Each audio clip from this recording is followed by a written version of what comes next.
एक आदमी मंदिर में सेवक था। उसका काम मंदिर की साफ सफाई करना था। भक्तों और श्रद्धालुओं द्वारा दिए गए दान में से थोड़ा बहुत उसे मंदिर के पुजारी द्वारा दिया जाता था।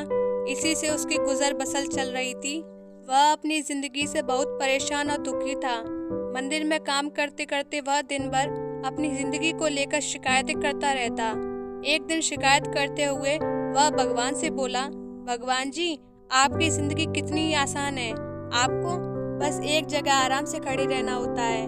मेरी जिंदगी को देखो, कितनी कठिन जिंदगी जी रहा हूँ मैं।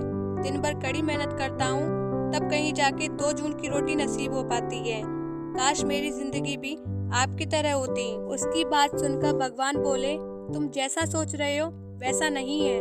मेरी जगह रहना बिल्कुल आसान नहीं है। मुझे बहुत सारी चीजें देखनी पड़ती हैं, बहुत सी व्यवस्थाएं करनी पड़ती हैं। यह हर किसी के बस की बात नहीं है। मंदिर का सेवक बोला, भगवान जी, कैसी बात कर रहे हैं आप? आपका काम आसानी तो है। आपकी तरह मैं भी दिन भर खड़े रह सकता हूँ, इसमें कौन सी बड़ी बात है?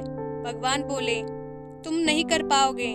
इस काम में बहुत धैर्य और आवश्यकता की जरूरत पड़ती है। मैं जरूर कर पाऊंगा। आप मुझे एक दिन अपनी जिंदगी जीने दीजिए। आप जैसा बताएंगे मैं वैसा ही करूंगा। मंदिर का सेवक जिद करने लगा।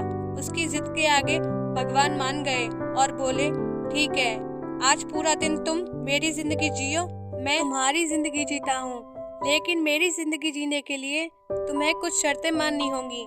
मैं हर शर्त मानने को तैयार हूँ भगवान जी। सेवक बोला, ठीक है, तो ध्यान से सुनो। मंदिर में दिन भर बहुत से लोग आएंगे और तुमसे बहुत कुछ कहेंगे। कुछ तुम्हें अच्छा बोलेंगे तो कुछ बुरा।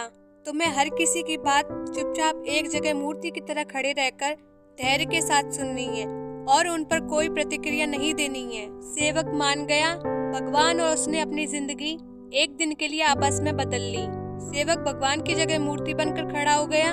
भगवान मंदिर की साफ सफाई का काम निपटाकर वहां से चले गए। कुछ समय बीतने के बाद मंदिर में एक धनी व्यापारी आया। भगवान से प्रार्थना करते हुए वह बोला, भगवान जी, मैं एक नई फैक्ट्री डाल रहा हूँ। मुझे आशीर्वाद दीजिए कि यह फैक्ट्री अच्छी तरह चले और मैं इससे अच्छा मुनाफा कमाऊं। प्रार्थना करने के बाद वह प्रणाम करने के लिए नीचे झुका तो उसका बटुआ गिर गया। जब वह वहां से जाने लगा तो भगवान की जगह खड़े मंदिर के सेवक का मन हुआ कि उसे बता दे कि उसका बटुआ गिर गया है, लेकिन शर्त के अनुसार उसे चुप रहना था। इसलिए वह कुछ नहीं बोला और खामोश खड़ा रहा। इसके तुरंत बाद एक गरीब आदमी वहां आया और वो भगवान से बोला, भगवान जी, बहुत गरीबी में जीवन काट रहा हूँ।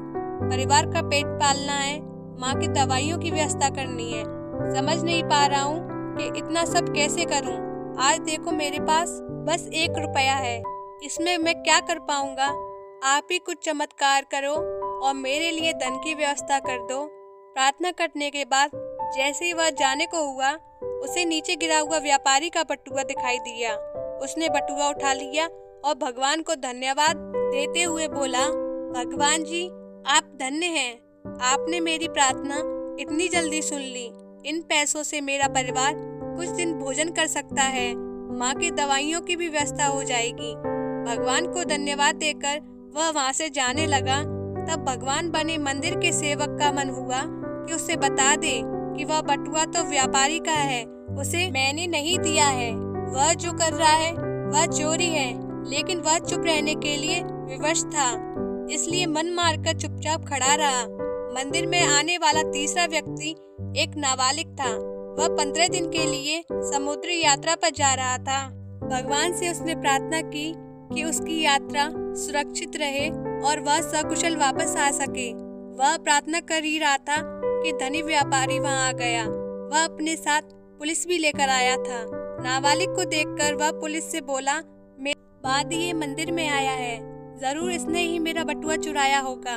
आप इसे गिरफ्तार कर लीजिए। पुलिस नाबालिग को पकड़कर ले जाने लगी। भगवान बने आदमी को अपने सामने होते हुए ये अन्याय सहन नहीं हुआ। शर्त के अनुसार उसे चुप रहना था, लेकिन उसे लगा कि बहुत गलत हो चुका है। यदि अब मैं चुप रहा तो एक बेकसूर आदमी को व्यर्थ ही सजा भुगतनी पड़ेगी। उसने अपनी चुप्पी तोड़ते हुए कहा, आप गलत व्यक्ति को पकड़ कर ले जा रहे हैं। ये बटुआ इस नाबालिग ने नहीं बल्कि इसके पहले आए गरीब व्यक्ति ने चुराया है। मैं भगवान हूँ और मैंने सब देखा है। पुलिस भगवान की बात कैसे नहीं मानती। उनकी बात मानकर उन्होंने नाबालिग को छोड़ दिया और उस गरीब आदमी को पकड़ लिया जिसने बटुआ लिया था। शाम को जब भगवान वापस आए तो मंदिर के सेवक ने पूरे दिन का वृत्तांत सुनाते हुए उन्हें गर्व के साथ बताया कि आज मैंने एक व्यक्ति के साथ अन्याय होने से रोका है। देखिए आपकी जिंदगी जीकर आज मैंने कितना अच्छा काम किया है।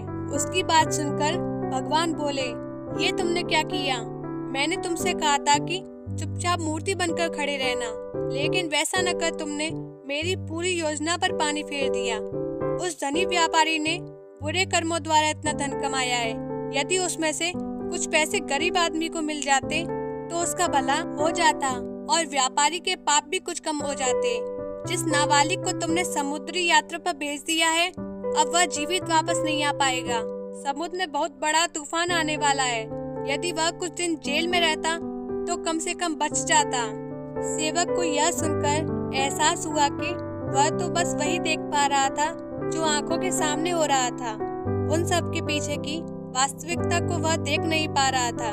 जबकि भगवान जीवन के हर पहलू पर विचार और योजना बनाते हैं और लोगों के जीवन को चलाते हैं। कहानी से सीख, हम सब भी भगवान की योजनाओं को समझ नहीं पाते। जब हमारे साथ कुछ गलत हो रहा होता है या हमारे हिसाब से कुछ नहीं हो रहा होता तो अपना धैर्य खोकर हम भगवान को दोष देने लगते हैं। हम यह समझ नहीं पाते कि इन सब के पीछे भगवान की कोई न कोई योजना छुपी हुई होती है। ऐसे समय में हमें भगवान पर विश्वास रखकर धैर्य धारण करने की आवश्यकता है। इसलिए चिंता न करें।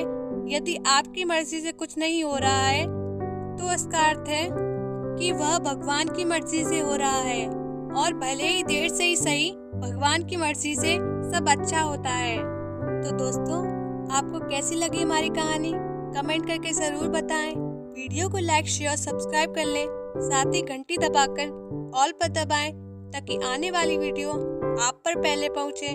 हम आपसे अगली वीडियो में मिलेंगे। धन्यवाद।